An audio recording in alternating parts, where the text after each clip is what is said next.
Good afternoon, sports fans from all around the globe. I am your host, Jeff Dawson, East Coast Sports Investors, and this is your closing bell for Thursday, August 4th, 2022. Yes, you made it. NFL football tonight, the Hall of Fame game. The Jaguars face the Raiders.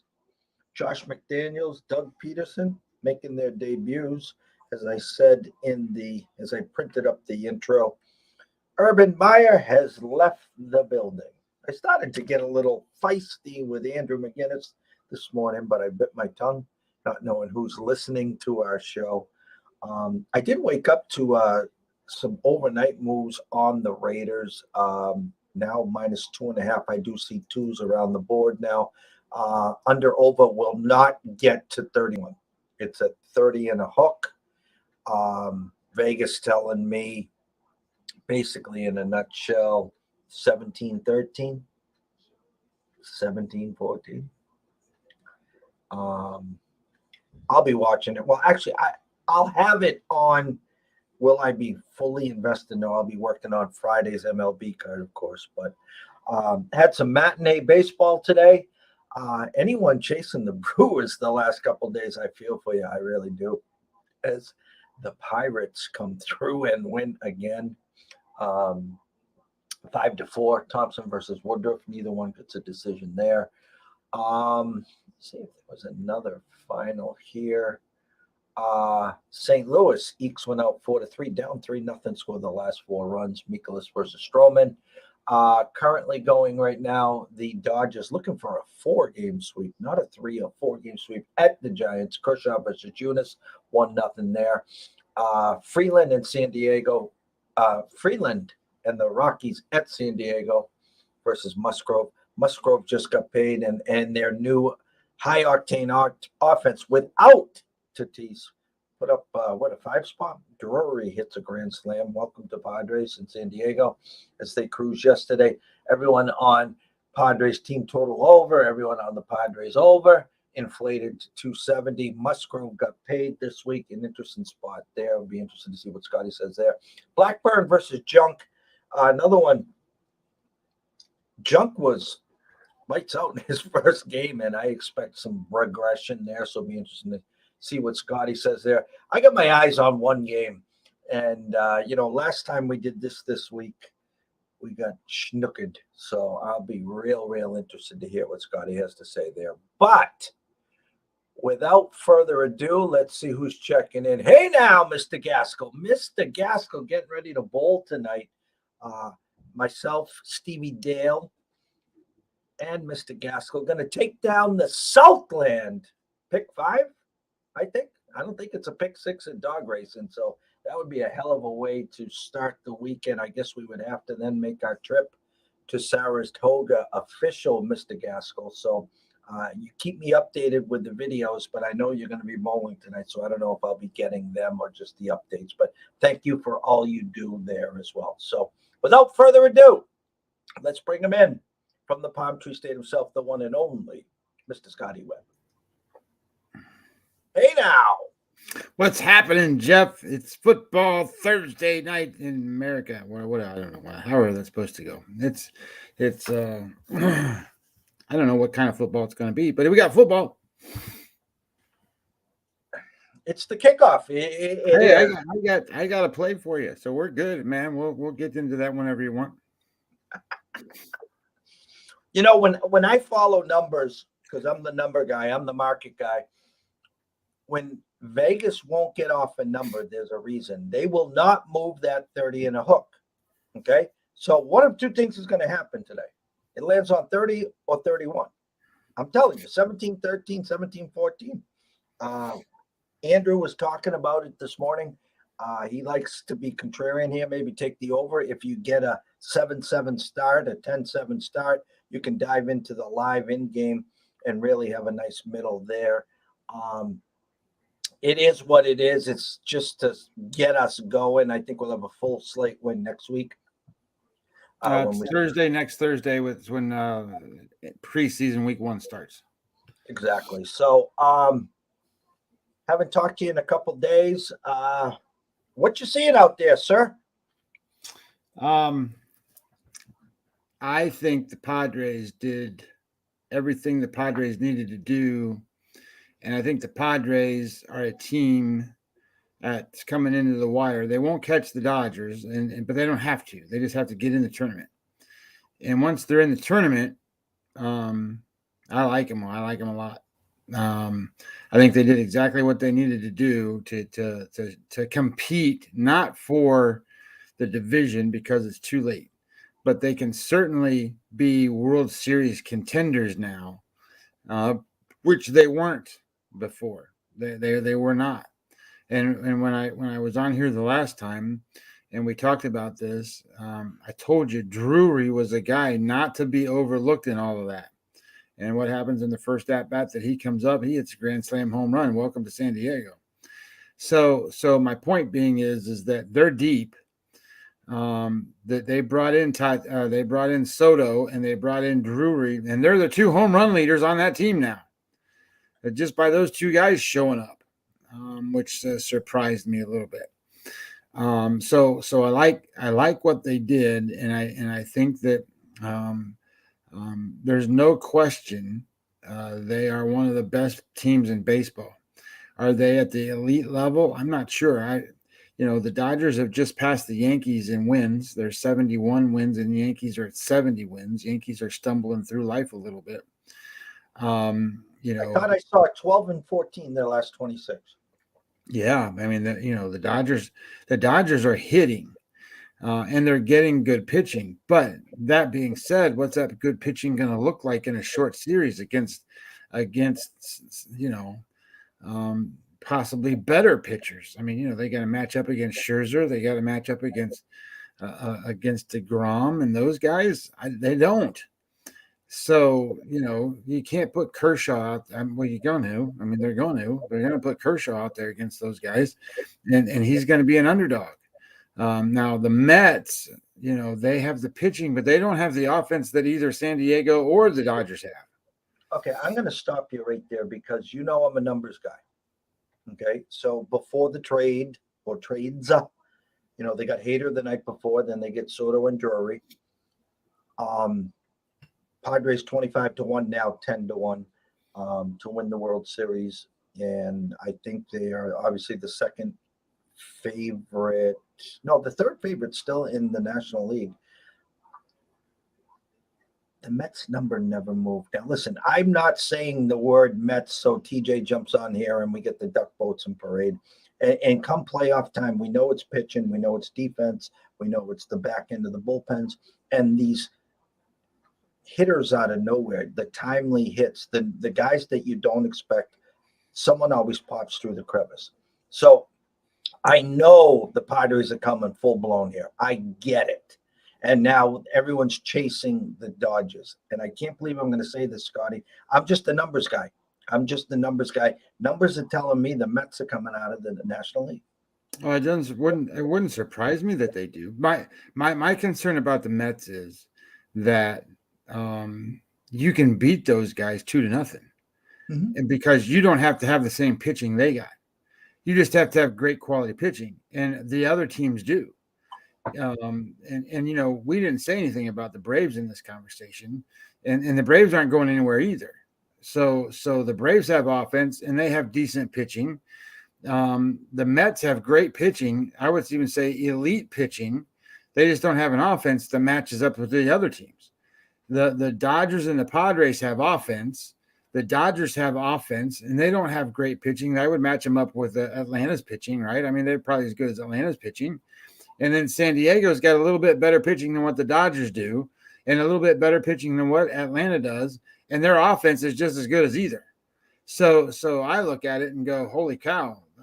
There's not flaws with this team. This team can do it. It's a matter of them and their new manager and everything getting put together.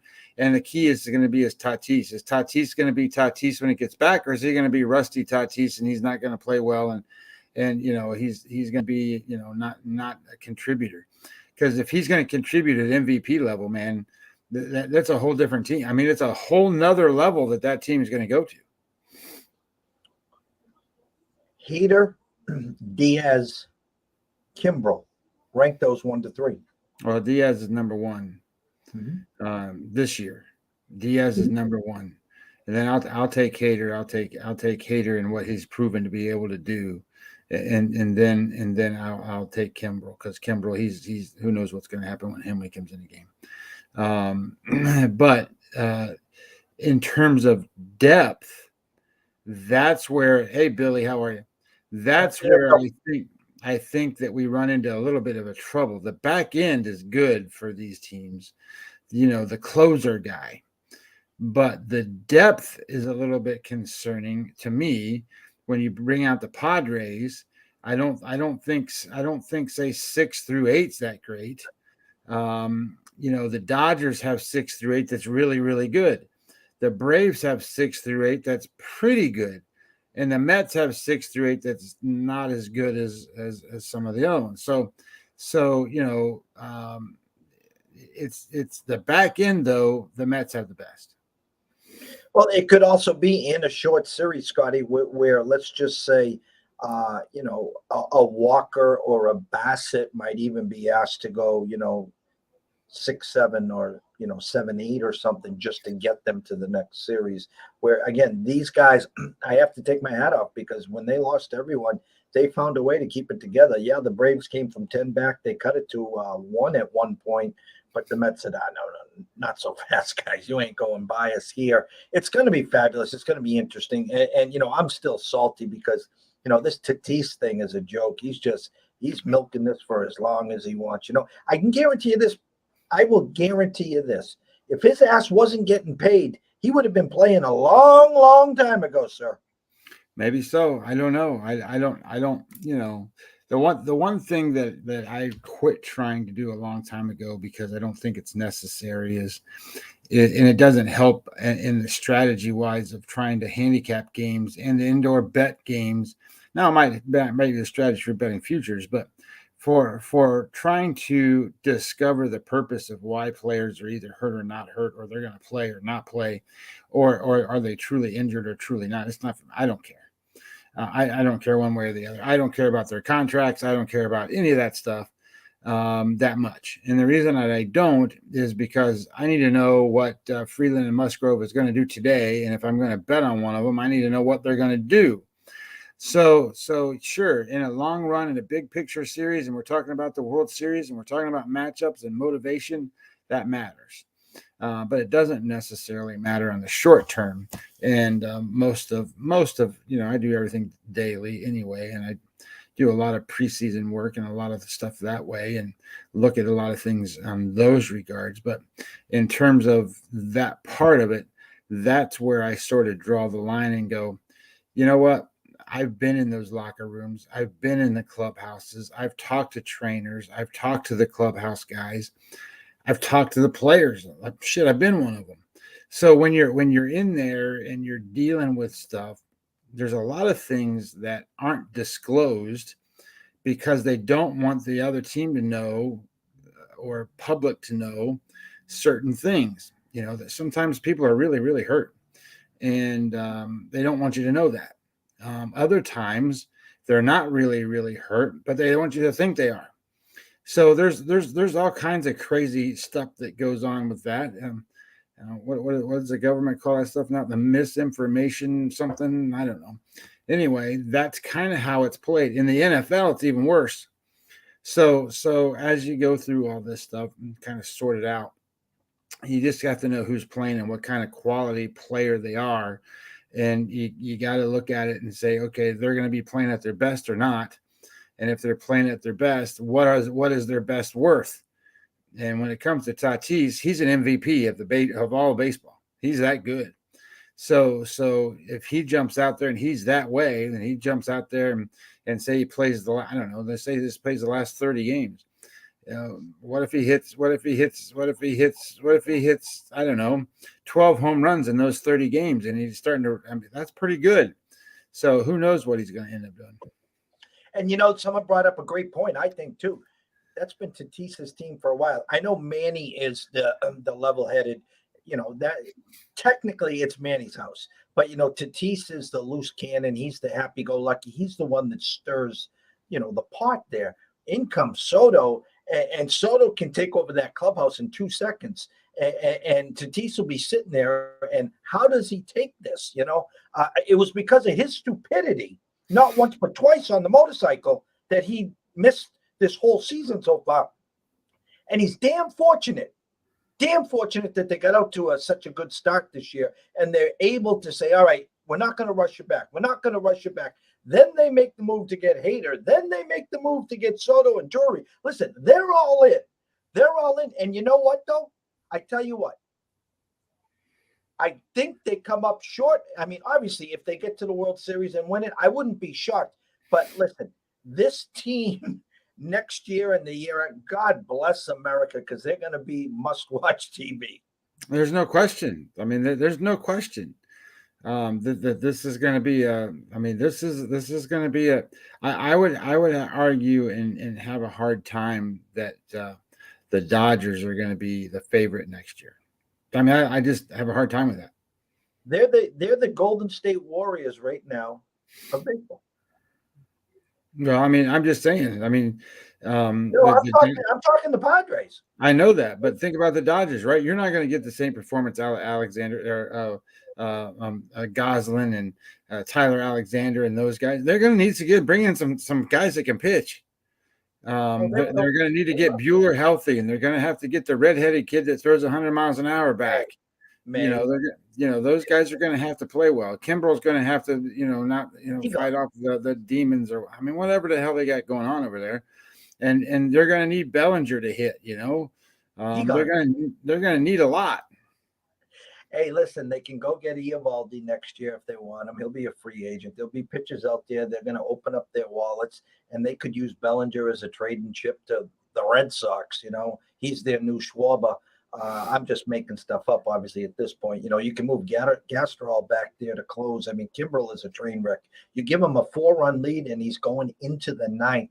And I know he's going to walk the first 2 guys, and then he's going to have some fun with it. And though in a 1-run game, listen, when he's on. Let's be realistic. He's tough as hell, but he's no Hader and he's no Diaz. And I'm going to say this.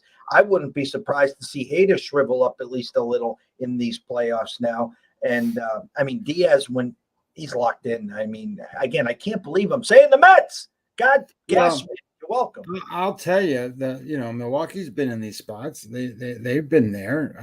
So I don't. Not necessarily. Obviously, not in the scenario that the San Diego Padres are the superstar team, and Milwaukee's always been the blue collar team. But they've been the blue collar team that's been in the playoffs. I don't know, probably more so than you might think. All right. We got a bunch of guys watching right now. I know you got to play on the NFL. We got a handful of baseball games as well. So I'm going to give you the stage right now. You can go into the NFL or you can save the NFL for dessert. It's up to you. Well, why don't we just do this because my baseball plays won't be until the last ones. So if I go over the whole board and I'm saying I'm not playing that, I'm not playing that, I'm not playing that, I'm not playing that, People might go, "What the hell are you doing then?" So, the reason the line flipped in this football game is twofold. RAS, I don't know if people are familiar with RAS, but RAS is Right Angle Sports. They are a betting, I don't want to call them a betting syndicate, but that's kind of what they are. They get a lot of following, and they played the Raiders. So when they played the Raiders, the line moved, and RAS moves lines as soon as they bet. So that's what happened.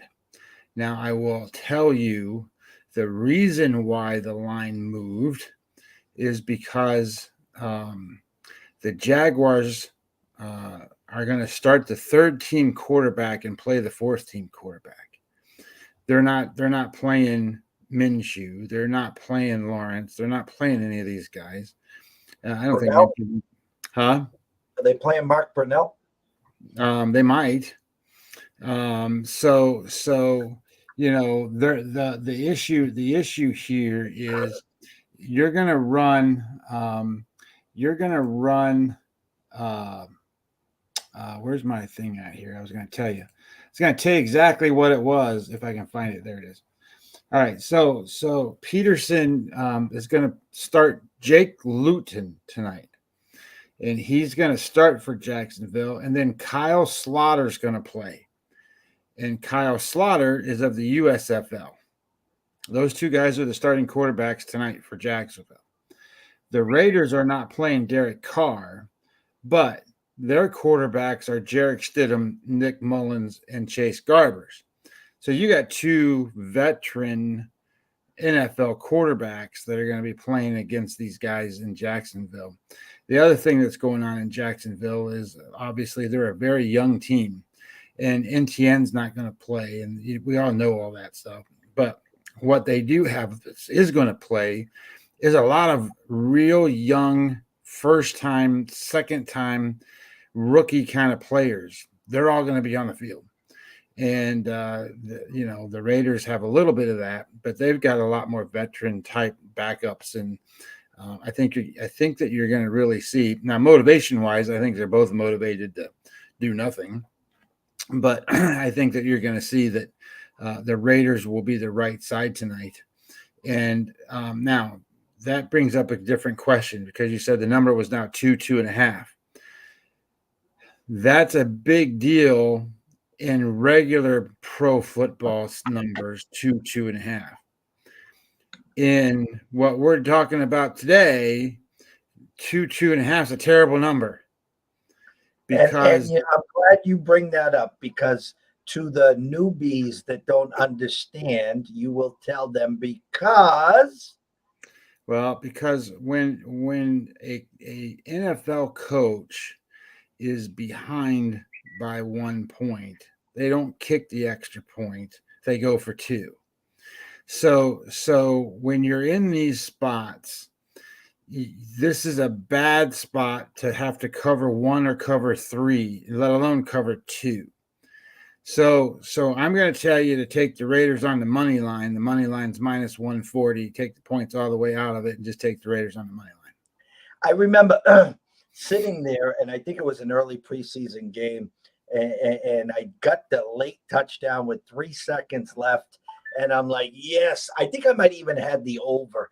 And I'm like, all right, extra point, and we're going to go to OT or something stupid. Or maybe I had where I couldn't lose, and the jackasses lined up for 2. I'm like, dude, yeah, there's no OT in these games. It's like, get them done, stay healthy, and move on.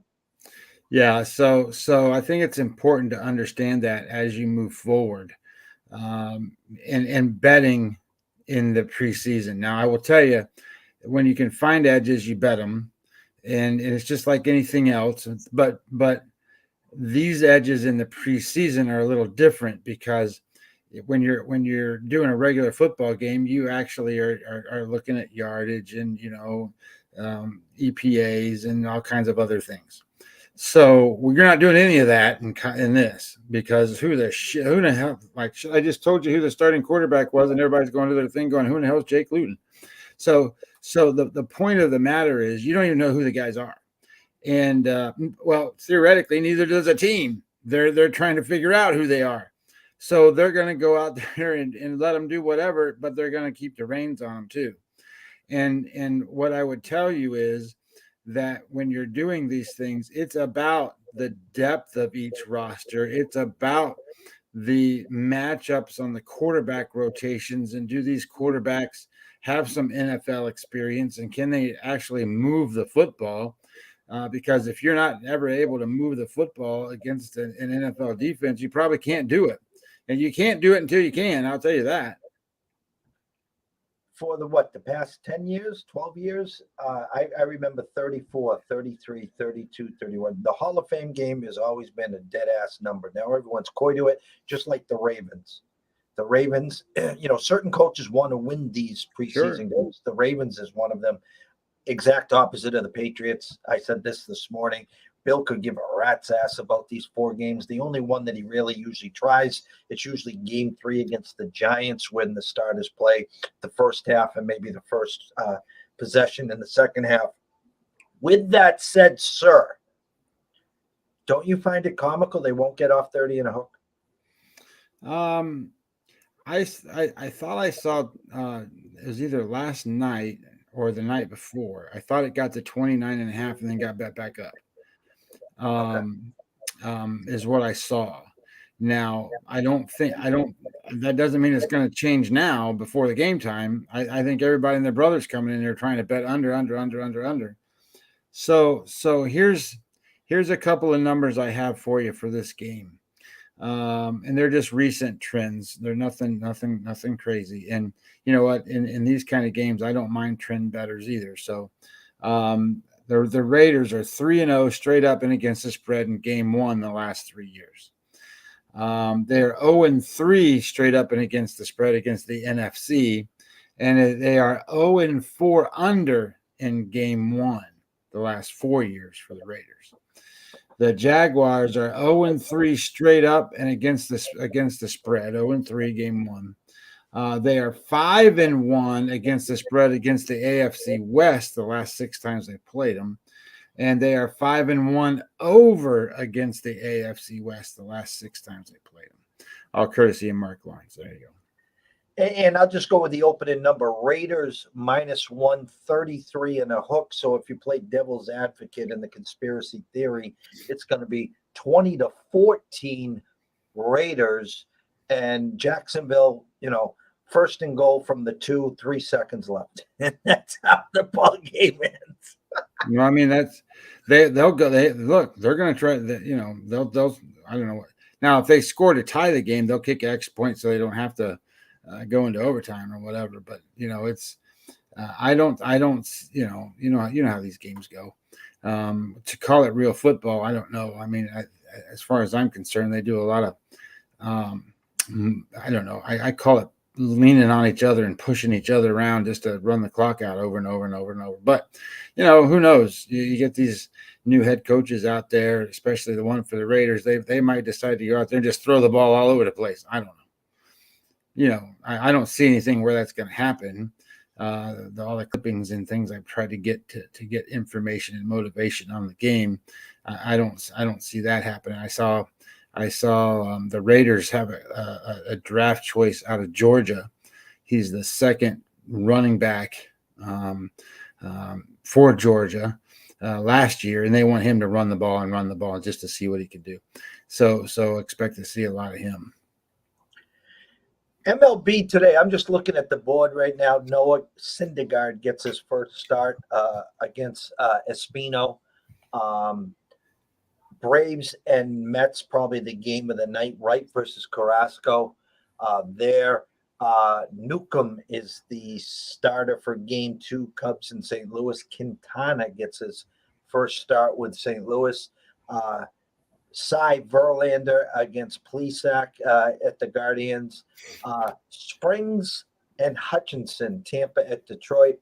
Manoah at Minnesota against Gray. Cueto versus Raggins, who I know nothing about. And then the Red Sox, this weekend supposed to be a get well weekend. We know what happens usually there. 2 pitchers going nowhere in my eyes. Pavetta and Bubik. There's a couple numbers that stand out to me. Smell a little. I think some numbers are low in a couple spots. And the one game that I really want to pick your brain, I'm not going to say what it is. I'm just going to let you break this down. All right. So obviously Milwaukee, Pittsburgh, Chicago, St. Louis, Dodgers, San Francisco, Oakland, LA already started. So I'm going to start with Freeland and Musgrove here. And this is in San Diego. So what I'm going to move this over just a tick so I can see it just a little bit. So I have all my stuff up here. So a couple of things. My line on this game, it was minus 281 for San Diego, and I think the number's right. I don't know what it was, 285 this morning. You might have to help me with some of these numbers if they moved, but 285 is what I've got listed, and at that number and at that price, obviously, though, I think the line's pretty close. So having said that, then you go and you break down the game, and Freeland over his last seven is a game score 50. Over his season, he's a game score 48. That means he's a below average pitcher, and he's pitched against the Padres 3 times, and he's a game score 44 against well, you can round it up. He's a game score 45. So he's below average there, and he's below what he does normally. So it's not like they don't know who he is and that they haven't seen him before. And as a matter of fact, obviously they like to see him. He's got an xWOBA number of 383, so that's pretty high. It's not the highest on the board today, but that's pretty high. He doesn't strike enough guys out. He's a 7.3 strikeout guy per 9 innings, so that shows up red on the board. And that just means balls are going to be in play. Now, what he's been able to do is control the walks. He keeps the walks down. It's like 2.3 walks per 9 innings. But his batting average against is 258. His whip rate's 1.24, which is actually pretty good based on his numbers that he has there. And having said that, I think that he's also hard hit rates 32.9, which is high. So if it's high, you can expect the balls that are put in play to actually get through because they're in a spot where that's quicker through the infield. So Freeland in a nutshell. His last 7's a 50. He's pitched just about the same the whole time through the season. Musgrove has had a little tougher time of late. His last 3 starts is a game score 47. His last 7's a 53. But keep in mind, for the season, he's a 61. So if he's a 61 for the season, that means he's an ace. He's one of the best pitchers in baseball. And he is off of a game score 59. So that puts him kind of right where he's supposed to be. And the question then becomes, can he back-to-back have great starts? He doesn't look like he's supposed to, but I will tell you, he's had great success against the Rockies. His xWOBA number against the Rockies, 263, and that's pretty low, one of the lowest ones on the board today. And that just means that the expected weighted on base percentage for the Rockies based off of exit velocities and targets or not targets, but barrels and exit, and all that stuff is much to the advantage of Musgrove. And Musgrove is a strikeout guy. Musgrove's at 8.5 strikeouts per 9. His walks are ticking up a little bit, 3 walks per 9 innings. But his batting average against 218. I like Musgrove here, but at the same time, I tell you that I like their offense, but I'm not going to go with the run line. I'm not going to do all that stuff because I think the money line is right. So if I think the money line is right, I'm not going to go and try to get an advantage by playing the run line because the only reason you really want to play the run line is because you think the money line is wrong and that the money line is of no value, but you can find it on the run line, especially if the offense works. So I'm skipping that game, Jeff. I'm hoping that's not one of them that you wanted me to really break down for you, but that's not it. The next game is the Nationals in Syndergaard. My number on that game was Philadelphia minus 237. I think when I saw it this morning, it was 225. So I got a shade of value. It's like 1% return on investment value on that line to the Phillies. Now, I'm not going to play that because that's not a big enough separation to sit there and go, okay, my return on investment is 1% of $100. I don't know, $1, I get $1. I'm not going to do that. So anyway, the point being is Espino's not very good. Now, he's one of the better pitchers Washington can put out there. And, Washington's been, even though they got rid of their players there, they've been scoring runs and they've been feisty in these games against the Mets. And so here they go now, and they have to play in Philadelphia. Career for Espino against Philadelphia is a game score of 42, so that's not very good. But you got to remember, for the season, he's a game score of 41. So he's a well below average pitcher, and his issue is his batting average against is 312, guys on base 1.48. But get this, his LOB, left on base percentage, is 77.8. That puts him in the upper, third of Major League Baseball. So he's getting lucky in a sense of not allowing more runs. So I don't like his spot, but Syndergaard's off a game score 60. And I would suspect that he's going to go out there and really try to do well. But you don't think Washington's seen Syndergaard from the Mets before? So maybe not these same Washington guys. So I'm just going to leave this alone. I think the number was right. And I think you're getting into some dreadful waters here if you think Syndergaard's going to be this huge difference maker for the Phillies, because I don't think he is. Streamer, for example, has Syndergaard rated below Gibson. So I know they went and got Syndergaard to try to shore up that back end with, Gibson and the other guy, I can't remember off the top of my head. But the point being is that he might be just only as good as those guys. Houston's game, this is Verlander and Plesac. And, Verlander is, Verlander. He's just amazingly good. My number is big for Houston in this game.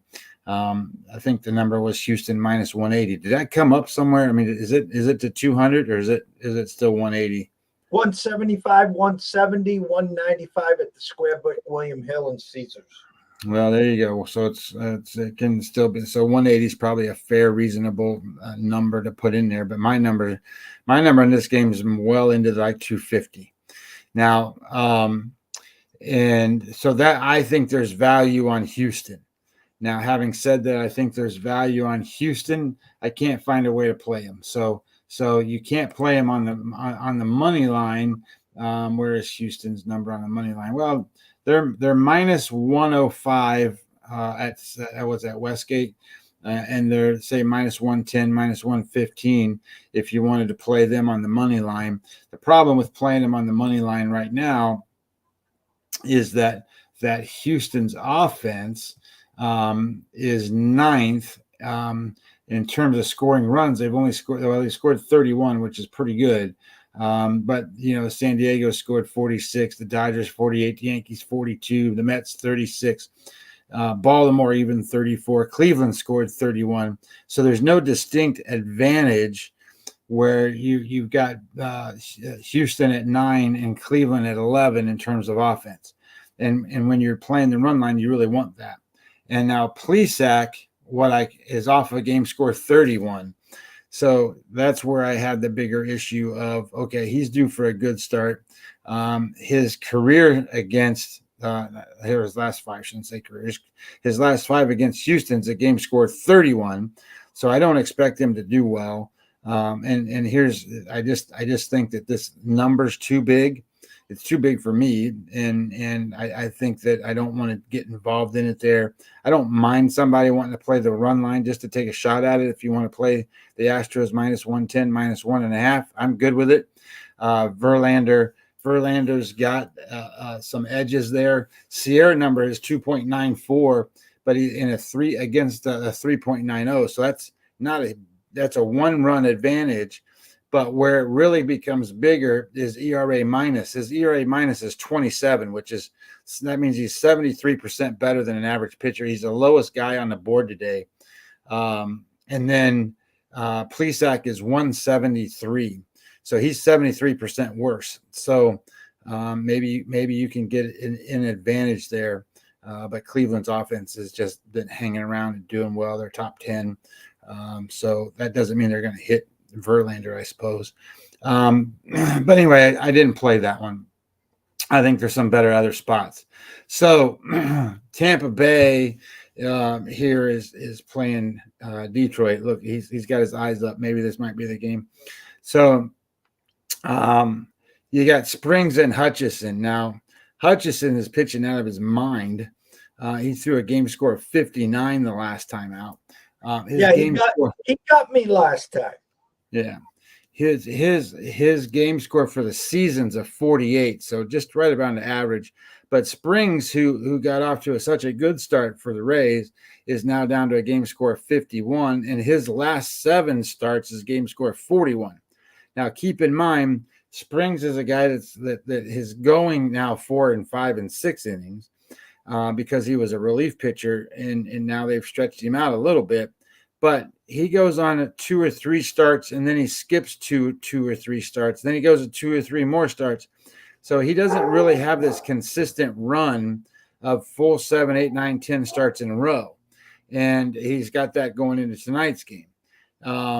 So his Sierra number is 4.22. Hutchison's 4.83. So he's a little better there. ERA minus is 128, 109 for Hutchison. So both of them are above average numbers there. But Springs strikes guys out, 8.10, and doesn't walk anybody. Hutchison doesn't strike guys out. He's a 5.3 on the strikeouts. But Springs gets more guys on base, 1.6, because his batting average against has been 322. Now, he's been a little unlucky there in a sense that well, I shouldn't say that. He's been a little lucky. 78.7 is his left on base percentage, but sometimes that you get that from relief pitchers who buckle down and bear down and get through some of those tough spots. But Springs has a hard hit rate, 44%, and only 29 from Hutchison. So pitching wise, starting pitching wise, they're about the same kind of pitcher. And certainly on the relief end, you got to like Tampa Bay and their bullpen compared to Detroit's bullpen. And I will tell you this, the last time that the Tampa Bay Rays have won back-to-back games is July the 11th. Or no, it's 7th, I'm sorry. July 7th through July 12th. Otherwise, they haven't won back-to-back games since that long. So can they do that here? Sure, it's Detroit. And when you talk about Detroit, you're talking about one of the worst offenses in the history of baseball. They're not very good at all. So, they've scored 20 runs, for example. And we just went over how many runs some of the better teams have scored. They've only scored 20. But keeping that in mind, the Rays have only scored 14 over the same time frame. So when it comes out and you kind of look at this, you're going to end up with a I don't know, say it's a 3-1 game or something, because neither offense is doing much. And I think that the Rays are in a position where they need to win these kind of games to stay in the playoff picture and to hold off some of these other teams. Seattle's coming on pretty hard, so they got to stay up there. And I think Tampa's the right side. Now, having said that, my number says it's pretty close. My number was Tampa minus 178, which keeps it basically right where it's supposed to be. What is it, 180, something like that, unless they've bet them down.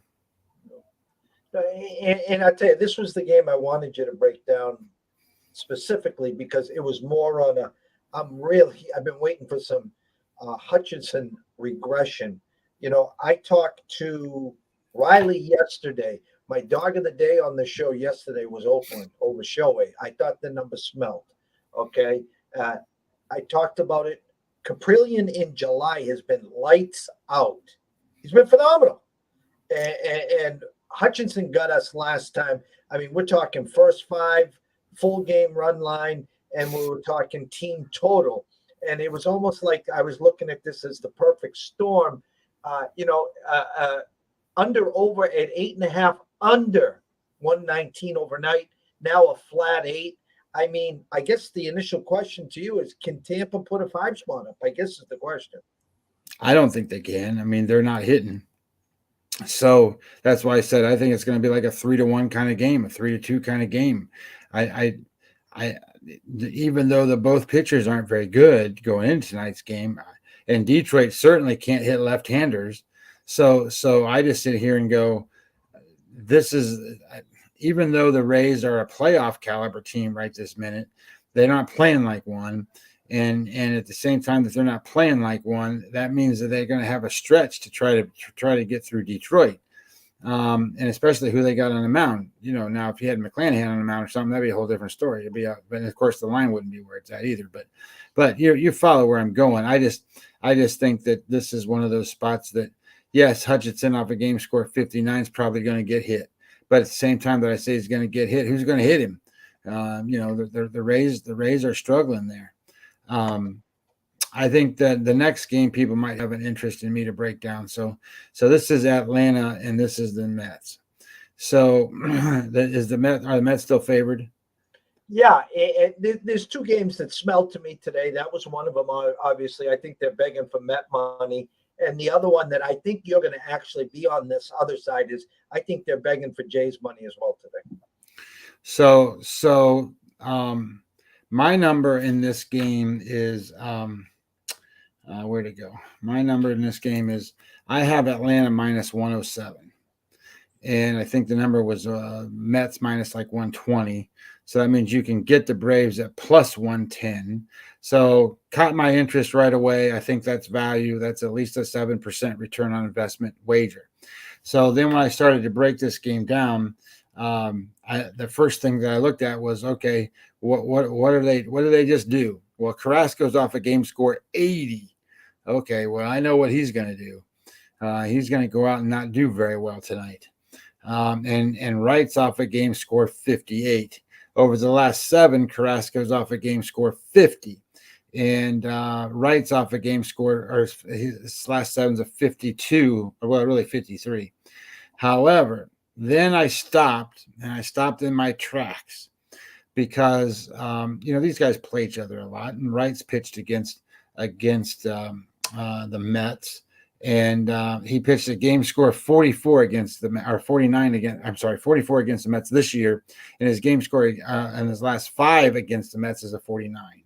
So he's averaged being bad against the Mets, and he has the highest xWOBA number on the board today against the opponent he's facing, which is 447. So that anticipation level means that the Mets love it when he's on the mound. They just hit him when he's on the mound.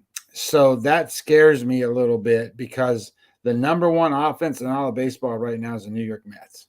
They are 19.2 offensive WAR. They have a weighted runs created plus of 167. That means they're 67% better than an average team.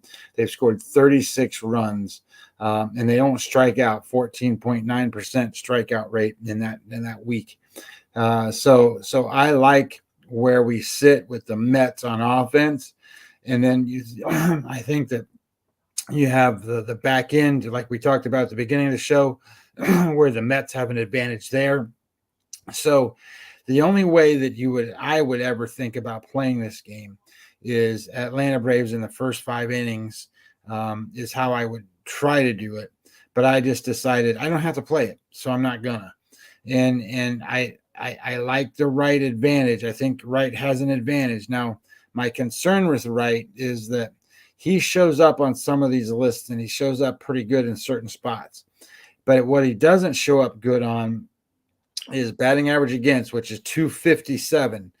Major League Baseball is 243 right now, so he's above average. He's easier to hit than average. And he has a 1.2 whip rate, which is good, but his left on base percentage, Jeff, 92%. That is not something that you can have go forward. 92% of the guys get on base. Somebody's going to start scoring on him. And this is a matchup that he's not good at. So maybe that happens tonight. But I do like Atlanta. My numbers tell me Atlanta is the right way to go. But I didn't play it because the handicap doesn't match my line, if that makes sense. Sure. Um, You'd hate to take right and be on the wrong side, right? LOL. Well, yeah, there you go. Right and wrong at the same window. Man, I took right today, but shit, I was wrong. That don't work. So the next one is Manoah and Gray, and this is Toronto and Minnesota. Now, I found value here in a little bit. So my number is Toronto minus 157. I think the actual number is Toronto minus 125. Now, it might have been bet up a little bit, but that's what I saw at the beginning. Down to 120. There you go, 120. So that means there's even a little bit more value. Now, at minus 157 and minus 125 at the line, that gave me a return on this game at 10% on Toronto. So I'm looking at Toronto here. Now, I know you told me you think that I was going to be on the other side, but this is why. I thought for sure you'd be on Toronto, and no, I am on Toronto. I'm on them, and the reason is because I think you have a pitching mismatch. Now, Manoah's off a game score 41, Jeff. So whoop whoop whoop. Sound the alarms. He's a game score. There you go. He's a game score 61. So he's an ace. This guy is one of the best pitchers in baseball, and he's off one of his worst starts ever. And when I started looking back, when he has bad starts, he has dominant starts, like 76, like 80 before, in these spots. And I expect him to have one of those kind of nights. He's got a xFIP number of 392, which is just average, but his Sierra number is 364, which is pretty good. But listen to this: his ERA minus 69. So even though his metrics that are predictive say he's a little bit average to a little better than average, CRA minus, which kind of tells you really how he's pitching, is really good. So he's 31% better than an average pitcher right now. His ex-WOBA number tonight against this team, 294. Remember, we just talked about right was 447. That's 294 is really good. So flip that over to Gray, and you sit there and go, man, he's pretty good too. Well, he's a game score 48 in his last 7 starts, so he's been struggling. He's a game score 54 on the season, so he's a little better than average, but he's got a 429 Sierra, 442 xFIP, which is red, and his ERA minus 155 means he's 55% worse than an average pitcher, and his ex-WOBA tonight, 435. So Toronto likes to see him. They've had success against him in the past. So I kind of like the idea here. Now, Toronto's not been hitting, but I expect him to hit a little better tonight. And I think that he had a big pitching matchup edge here that goes towards Toronto. And then when you start to break it down even farther, 263 batting average against for Gray, 129 whip rate, which is both red. That's not good. Where you got 219 and 101 for Manoah. And then Manoah's got a 25% hard hit rate, and Gray 37.1. So I like the idea here that not only has Gray been hit, but he's been hit hard. So I like Toronto to actually turn things around a little bit tonight and start hitting some. So I think the numbers, and you got some good numbers here if you can get them. You said it was now 120, so I like that number. Mine was 157. So that's game 1 for me on Toronto. I didn't do the Chicago St. Louis game because Newcomb's coming up, and Newcomb, when he was with the Braves, was a guy that was going to be one of their cogs, and you're going to be one of those guys that's in there like Fried is, but he didn't make it. Then they put him in the bullpen, and he didn't make it. And then he ended up going to the Dodgers or somebody. Then he didn't make it. And now he's a retread coming out and pitching for the Cubs. And I don't think he's going to make it there either. So then you got Quintana, right? And I think Quintana is going to do fine tonight. And St. Louis is back up to number 2 against left-handed pitchers. So this is kind of one of those spots where I didn't know what the numbers were going to come out and be. I thought maybe 150, 155. It's like 180 or something. So I'm just going to stay off. It's too much. So I'm going to stay off it. Now, the next 2 games, I'm on both. This is the White Sox in Texas. My number in the White Sox and Texas game is White Sox minus 160. And I think the number was 135 this morning. I don't know where it went now, but that was what I'm playing. And the White Sox are number 3 against left-handed pitchers. Now, this guy Reagans, who's pitching for Texas, is not a bad pitcher. He's a kid. He's making his major league debut tonight. And he's a first-round draft pick of the Texas Rangers. So if they're a first-round pick, they're going to be, they're supposed to be something. Now, he was the 30th overall pick, meaning that they might have had a first-round pick, and then he might have been their second first-round pick or something. But he's not this super strikeout kid, and that's kind of what you want. Now, left-handed, I think he's going to run into some trouble against the White Sox. The White Sox are actually batting pretty well right now. They are 7th in baseball. Texas is 12th, so they're not terrible in that spot. But so you got a little bit of an edge there. And I don't know what happened to Johnny Cueto, but he's a game score of 56 for the season. For God's sakes, that makes him a well above average pitcher. He's a game score of 53 for his last 7 starts. And you can just look at all the metrics you want to, and they're all going to be bad. They're not going to be good because he doesn't strike anybody out, but he doesn't walk anybody. His whip rate's really low, and he's a bulldog when he gets guys on base. So you can take some of these metrics and just go, shit, that they don't work for guys like him. So I like Johnny Cueto tonight. I think Chicago's on their run. I think that Texas gets beat. Texas has only won 3 of their last 10 games. And I like the idea that he's a left-handed kid going in here, and the White Sox, I think, have a bigger edge than what we're showing.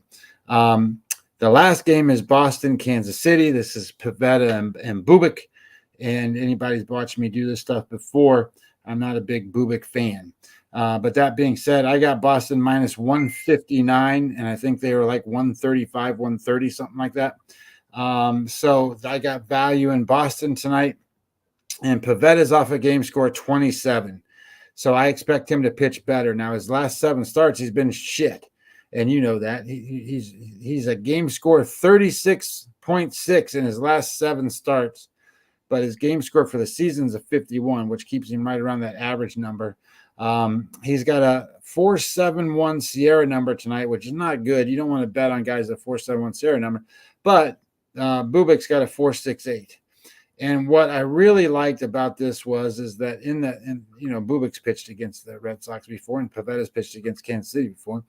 3.79 xWOBA for Kansas City, which means I think Boston's going to hit a little bit. Now, Boston's way down on the list right now, 26th in offense. But below them is Kansas City. So you still have a little bit of an edge for Boston here. I think you have a little bit of an edge for Boston on the mound. And right now, the Kansas City bullpen, they are 28th in all of baseball. So even if you get behind, you can come back and win this game. And what I really, really, really like is that Boston's really, really, really good against left-handed pitching. They're 17-8 against left-handed pitching. So there you go. I like Boston. I like the White Sox, and I like Toronto. I was talking. I just looking at the board again. I like to try to figure out. I know you pretty well, and obviously I don't see the mad scientist behind your numbers usually every day. But I had a good feeling Manoah was definitely one of them. I could see the Bubic fade. Locally, this is a get well spot for the Sox this weekend. I thought the Atlanta Mets game was low. Again, baiting you to take the Mets, and again, baiting you to take Toronto. So that's definitely going to be interesting. Talked to a few people today that wanted to reach out to me. I talked about Junk, who was lights out in game 1, and I said, He's not going to do it again this time, guys. I think the team total for them was 3 and a hook. Junk just got his junk junked. It's now 6-2. Oakland there. Mookie goes yard, and it's 4-2 now. Dodgers 2-0 Colorado. That express train from the Padres and that offense and the duck boats and the parades. Freeland scoreless through bottom of the third right now. So a lot has been said. We went over the NFL game as well. Basically, in a nutshell, tomorrow, Scott, I think what we can do is we can take a peek at the morning. We'll do a little breakfast bankroll, and we'll talk some football as well. And then in the afternoon, I'll have Mr. Alexander on for the Premier Lacrosse League, and then we'll come on at 4:30 to do a bell. No worries on my end. All right. You know, shit, I'm doing this shit anyway. Any final closing thoughts? Yeah, well, I mean, you know, we're getting ready to transition into other sports, right? So you've been betting baseball all summer. And I would tell you that there's some transitions that you need to keep an eye on. Number one, these numbers are just going to get worse and worse in Major League Baseball, meaning you're going to see minus 180, minus 190, minus 165, minus 200, minus 300. You're going to see all that stuff day in and day out. Not that you haven't been now, but it's going to get worse. So you're going to have to start understanding what you need to bet and where your values are. So pay close attention. You may have to bet 160. You may have to bet 165 right now towards the end of the season. It's different than at the beginning. Second thing is as you're transitioning, don't lose focus, right? So separate the two. So I talked about the Raiders. You got to do your homework. You got to go in, you got to read, you got to find out what's going on and what's happening, but clear your mind. Don't be doing that in the middle of what you're doing for baseball handicapping or whatever you're doing. So that way you're not influenced indirectly or incorrectly by anything that you're doing. You want to make sure that it's separation of church and state there. Keep your baseball to baseball, keep your football to football, and keep your college separate from your NFL because you're looking at different metrics and that stuff. Spoken like the true professor that he is, the one and only Mr. Scott E. Webb. With that, if you guys are wagering tonight, please do it responsibly. If you have a problem, pick up the phone. There's an 800 number. Ask for help. Why? Myself and Scotty care. We want to see you here today, tomorrow, next week, next month, through 2022 and beyond. For myself, Jeff Dawson at EC Sports Invest. From the one and only Scott E. Webb. Beam him up, Scotty. At Webby20 MLB. We wish everyone a blessed evening. Enjoy Thirsty Thursday. Have a couple cold ones on ECSI. And we'll see you bright and early tomorrow morning.